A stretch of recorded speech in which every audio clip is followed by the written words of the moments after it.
네, 오늘은 학개서 2장 1절에서 9절까지의 말씀입니다. 학개서 2장 1절에서 9절. 네, 다 같이 교독하도록 하겠습니다. 제가 먼저 읽겠습니다.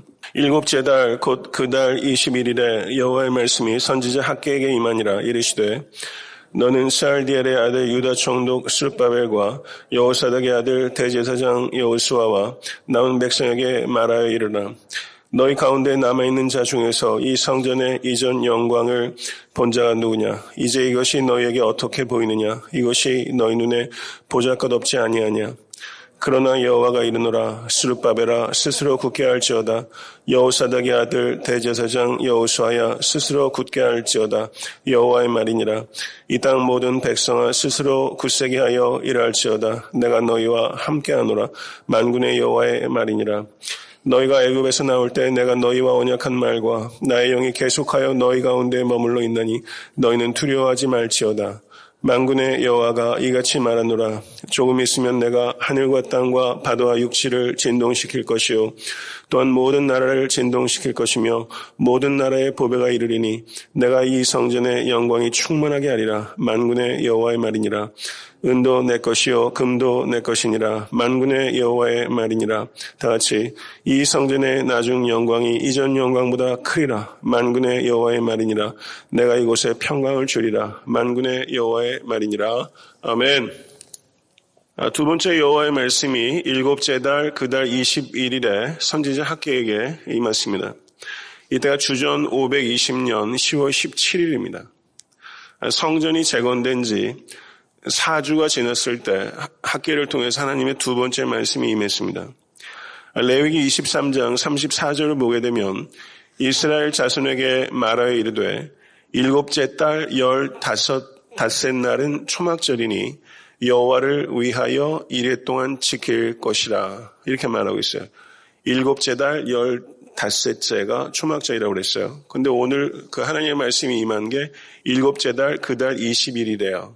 그러니까 이 두 번째 하나님의 말씀이 임한 게 초막절이 시작된 지 마지막 날 혹은 일곱째 날일 것이다. 이렇게 볼 수 있다는 거죠. 절기의 끝에 두 번째 하나님의 말씀이 임했어요.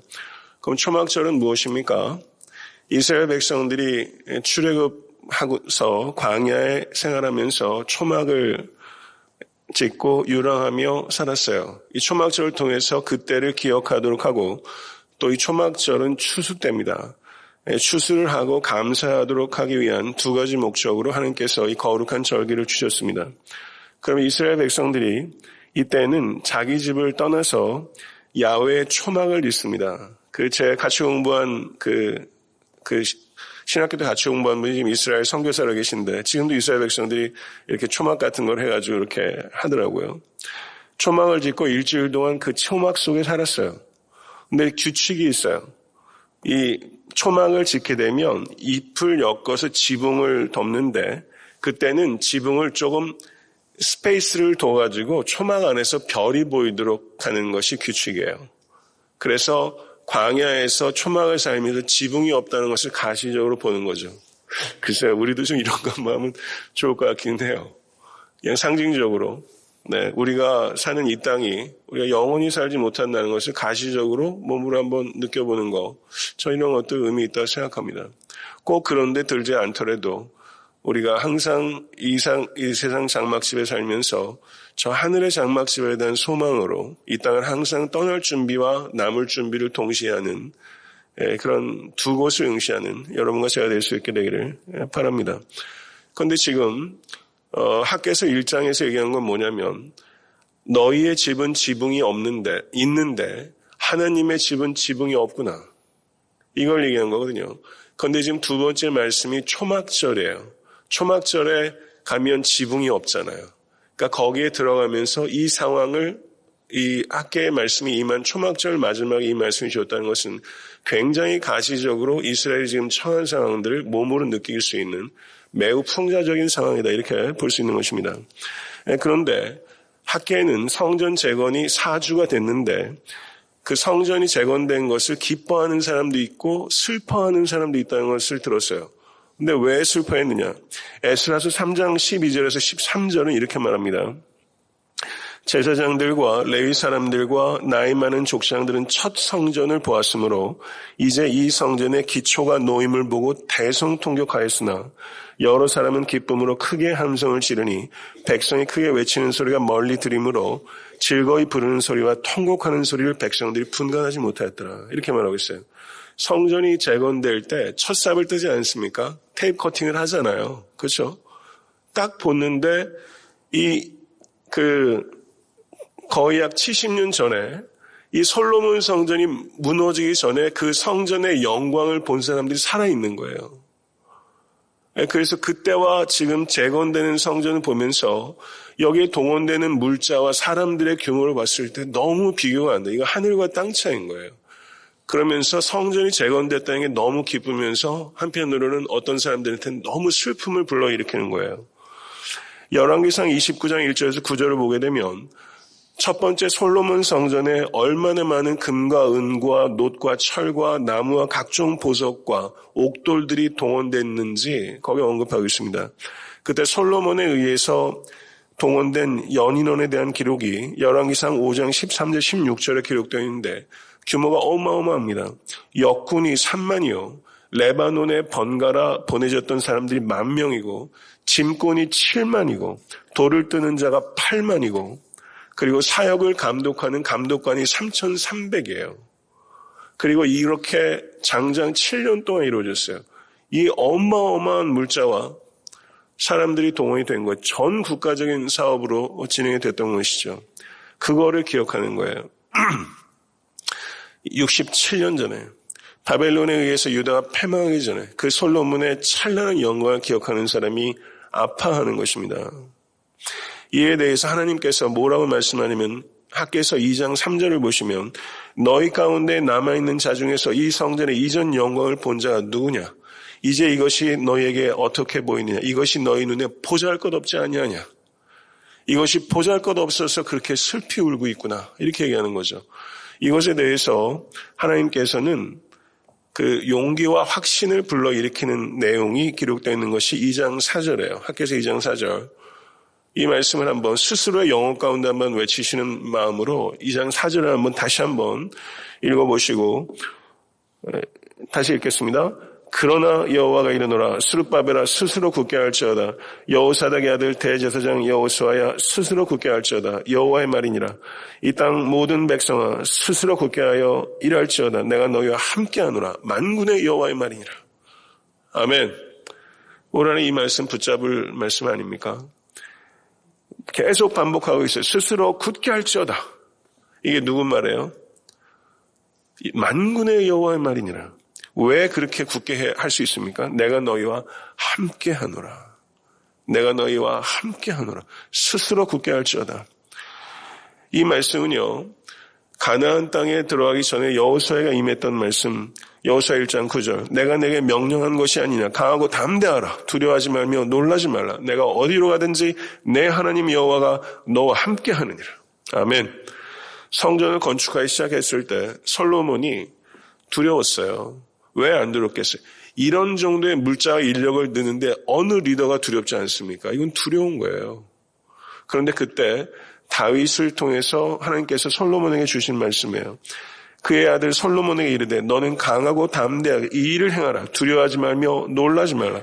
내가 여호와의 성전 공사의 모든 일을 마치기까지 여호와 하나님 나의 하나님이 너와 함께 계시사 내게서 떠나지 아니하시고 너를 버리지 아니하시리라. 아멘. 가나안 땅에 들어가기 전에 그리고 솔로몬 성전을 짓기 전에 하나님께서 똑같은 말씀을 하셨어요. 목회를 하면서도 두려울 때가 참 많습니다. 저도 성향적으로 두려움이 많은 사람이에요. 정말 두려워할 필요가 없는데 한없이 두려워질 때가 있고 엊그저께 월요일 날도 막 밤에 주일날 밤에도 그런 두려움이 저한테만 몰려와가지고 거의 잠을 못 잤어요. 근데 어제 그래서 일찍 교회로 와가지고 그냥 계속 성경을 묵상하면서 스스로 마음을 굳게 했어요. 그러니까 마음이 얼마나 감사하고 견고해지는지 몰라요. 저는 말씀 붙잡지 않고 하나님 의지하지 않으면 저도 사시나무 떨듯이 떱니다. 그런 것들을 느껴요. 매 순간 하나님을 의지하고 굳세게 하지 않으면 안 되는 목회라는 것들도 심지어 그런데 성도 여러분, 스스로 굳게 하라. 하나님께서 우리를 굳게 해주시지만, 견고하게 하시지만, 주 안에서 견고해질 수 있도록 스스로 굳게 하는 책임이 여러분과 저에게 있어요. 그러면 어떻게 그렇게 할 수 있습니까? 하나님께서 과거에 무엇을 해 주셨는지를 기억하는 거예요. 과거에 무엇을 해 주셨는지를 기억하는 거예요. 그리고 그들을 위해 무엇을 하실지를 확신하는 거예요. 과거에 함께 하셨던 하나님께서 미래에 함께 하실 것이라는 것을 믿는 거예요. 그래서 일이 아무리 막중하고 그리고 대적들이 너무 강해 보여도 스스로를 용기를 가질 수 있는 거예요. 일의 경중과 상관없이 대적이 얼마나 강한지 상관없이 하나님께서 누구신지 그리고 무엇을 하셨는지를 기억해낼 때 우리는 달라져요. 스가랴서 4장 6절은 그가 내게 대답하여 이르되 여호와께서 스룹바벨에게 하신 말씀이 이러하니라. 만군의 여호와께서 말씀하시되 이는 힘으로 되지 아니하며 능력으로 되지 아니하고 오직 나의 영으로 되느니라. 아멘. 이 말씀의 배경이 지금 이 상황이에요. 성전 재건의 상황에 스가랴에게 임했던 말씀이에요. 성전 재건은 인간적인 힘이나 노력이나 능력으로 안 된다는 거예요. 여호와 하나님의 영이 임해야 되는 거예요. 저는 애타한테 섬기는 교회 역시 마찬가지로 생각해요. 노력이 필요하고 능력도 필요한 건 사실입니다. 그러나 그걸로 안 돼요. 엄밀하게 말하면 인간적인 노력과 능력으로 교회가 세워져서는 안 됩니다. 오직 여호와 하나님의 영에 의해서 교회가 세워져야 될 줄로 믿습니다. 그래서 담대하고 그래서 두려운 것 같아요. 하나님만 의지하는 여러분과 제가 될 수 간절히 바라고 올 한해 살아가시면서 하나님의 영으로 여러분의 가정과 일터도 세워질 수 있기를 간절히 바랍니다. 믿으십니까? 5절의 말씀을 보세요. 너희가 애굽에서 나올 때 그렇게 말하죠. 너희가 애굽에서 나올 때. 이 말을 여기 왜 쓰겠어요? 성경을 그냥 대충 읽으면 이런 말이 안 보여요. 너희가 애굽에서 나올 때. 내가 너희와 언약한 말과 나의 영이 계속하여 너희 가운데 머물러 있나니 너희는 두려워하지 말지어다. 기억하게 하는 거예요. 이스라엘 백성들을 기억하게 하는 건 항상 출애굽 사건이에요. Old Israel. 그러면 우리는 New Israel입니다. 그러면 New Israel은 우리들이 항상 되돌아가야 될 장면이 있어요. 십자가예요. 예수 그리스도의 십자가 사건이에요. 애굽이라는 지배에 있었던 사람들을 이끌어낸 하나님의 역사, 출애굽 사건이고 죄와 사망의 노예 상태에 있던 우리들을 이끌어내신 하나님의 구원 사역은 예수의 십자가 사건이에요. 그런데 지금은 출애굽이 아니라 출바벨론의 사건이잖아요. 그렇죠? 바벨론에서 가나안 땅으로 돌아오고 애굽에서 가나안 땅으로 오는 거예요. 그렇기 때문에 신학적으로 이 두 가지는 밀접하게 연관되는 거예요. 애굽에서 구원해내신 하나님, 바벨론에서 구원해내신 하나님. 이 두 가지가 연결되어 있는 거예요. 그렇기 때문에 출바벨론 사건은 제2의 출애굽 사건이고 그리고 예수 그리스도의 십자가 사건은 출애굽 출바벨론 사건의 극치적인 사건인 것이죠. 믿으십니까? 그리고 하나님께서 시내산에서 사이나이 카버넌트, 시내산 계약을 통해서 하나님의 영이 그 산 위에 임했고, 그렇죠. 성산 위에 하나님의 영이 임했고, 그리고 성막을 주시면서 성막 안에 하나님께서 간헐적으로 임했던 성산 위에 하나님의 임재가 진중에 하나님께서 항상 임하시게 된 거예요. 믿으십니까? 그리고 학계를 통해서 에스겔의 환상을 통해서 하나님의 영광이 이스라엘 성전을 떠났어요. 그렇죠. 그런데 그 하나님의 영광이 다시 돌아온다고 약속하시는 거예요. 그리고 하나님의 언약과 임재의 연속성에 대한 확신을 주는 거예요. 올 한해 살아가시면서 여러분도 저도 두려워할 만한 실제가 있는 일들도 있고 두려워할 만한 실제가 없는 일도 경험하는데 우린 두려워해요. 두려워한다고요. 두려움의 실제가 없는데 두려워해요. 그런데 우리 항상 기억해야 되는 것은 자기의 마인드 컨트롤, 마음 훈련해가지고 두려움을 이기는 게 아닙니다. 하나님의 언약과 임재 안에 있을 때 물리칠 수 있어요. 올 한해 하나님의 언약과 임재 안에 거하시는 여러분과 제가 될 수 있게 간절히 바라고 두려움을 이기시는 우리 모두가 될 수 있게 간절히 소원합니다. 저는 그렇게 될 줄로 믿습니다. 하나님의 언약과 임재에 대한 확신, 길이 안 보일 때 이거 붙잡으세요.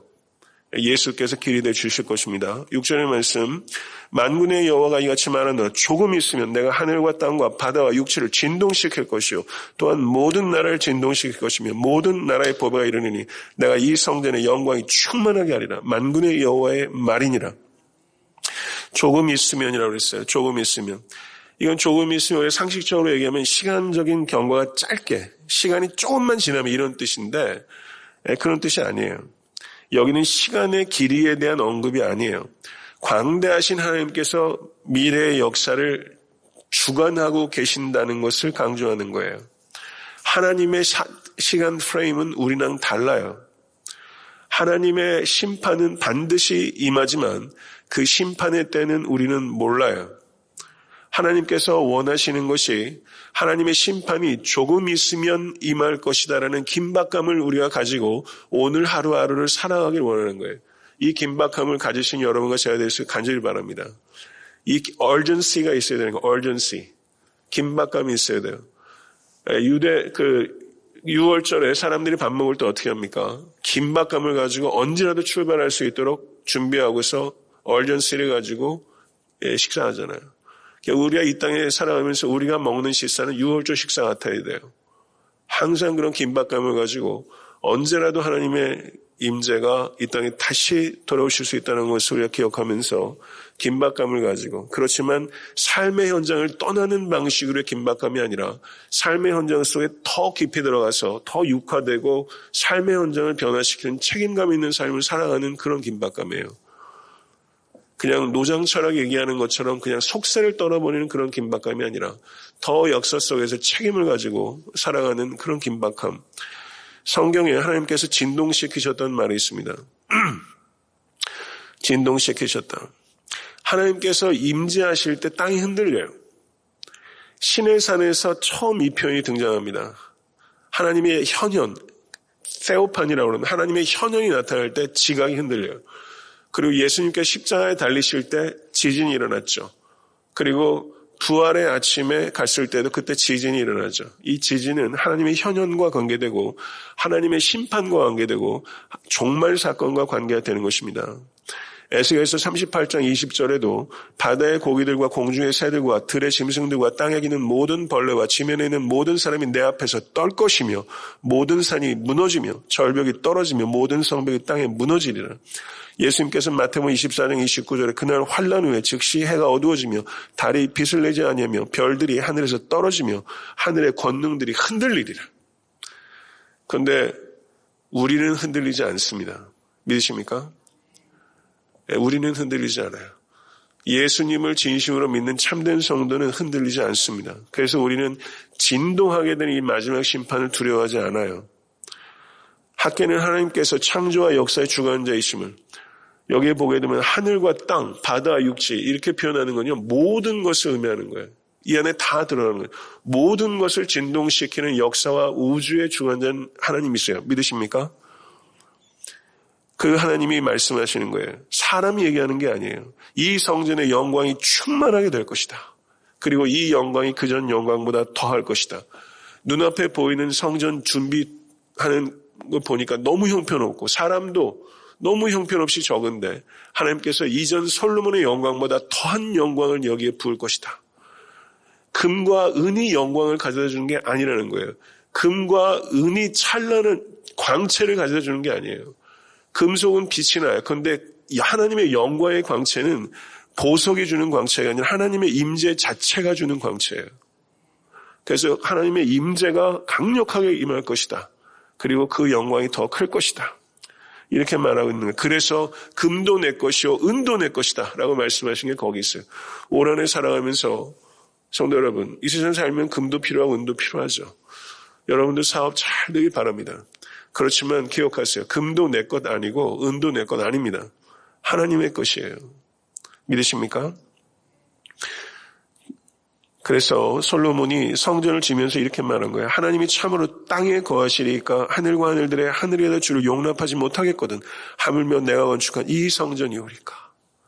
성전을 봉헌하면서 이 성전이 그 찬란한 성전이 하나님의 영광을 담기에는 너무 협소한 그릇이에요. 더러운 그릇이에요. 사랑하는 성도 여러분, 성막에 거하시고 성전에 거하시고 그리고 재건한 소박한 성전에 거하신 하나님, 하나님이 거기 임하시는 것은 거기에 금은이 있어서가 아니에요. 하나님이 약속하셨기 때문이에요. 하나님이 약속하셨기 때문에 성막에도 거하시고 성전에도 거하시고 소박한 성전에도 거하시고 그리고 성도 안에 거하십니다. 내 안에 거하라. 나도 너희 안에 거하리로다. 우리 안에 하나님이 거하실 만하지 않아요. 우리는 기껏해야 구유예요. 여러분 영혼도 제 영혼도 구유에 불과해요. 거하실 만하기 때문에 거하시는 게 아니에요. 하나님께서 우리를 사랑하시기 때문에 거하시는 것이고 약속하셨기 때문에 거하시는 거예요. 하나님의 영광은 하나님의 임재입니다. 이전 성전의 이 성전의 나중 영광이 이전 영광보다 크리라. 그리고 주님께서 이 땅에 오셔서 뭐라고 말씀하십니까? 내가 성전이다 이렇게 말씀하셨어요. 내가 성전이다. 이젠 새로운 시대가 시작됐다. 내가 뉴 템플이다. 예수님께서 요한복음 2장에서 그렇게 설교하신 것이고 요한복음 4장에서 그렇게 얘기하신 거예요. 내가 성전이다.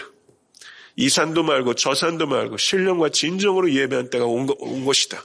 내 이름으로 예배하는 자들이 하나님께서 찾으신 예배자다 이렇게 말씀하시잖아요. 예수님께서 뉴 템플이에요. 뉴 템플. 예수님이 성전이에요. 예수님의 영이 임하시는 여러분의 심령이 성전이에요. 믿으십니까?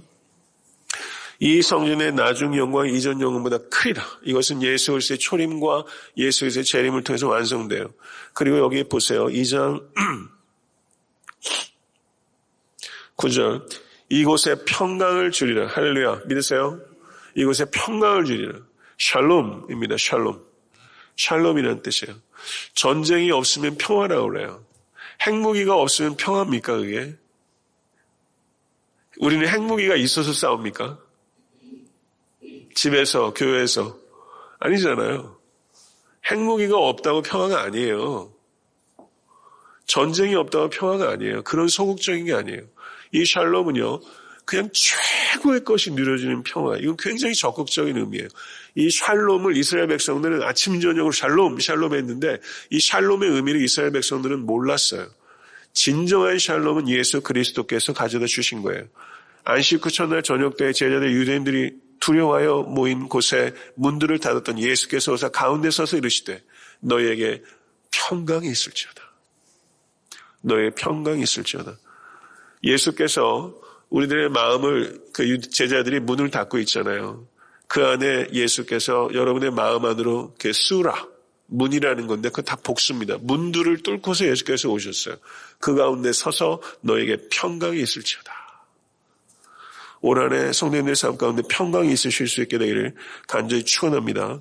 오늘 하루 매일매일 올 한 해를 이렇게 살아가십시오. 오늘 말씀의 요지는 이거예요. 내가 너희와 함께하노라. 너희 안에 거하노라. 만군의 여호와의 말이니라. 스스로 굳세게 할지어다. 이곳에 평강을 주리라. 이게 오늘 말씀이에요. 이 말씀 붙잡고 올 한 해 살아보십시오. 삶이 어떻게 변화되는지 그것을 경험하신 여러분과 제가 될 수 있게 되기를 간절히 소원합니다.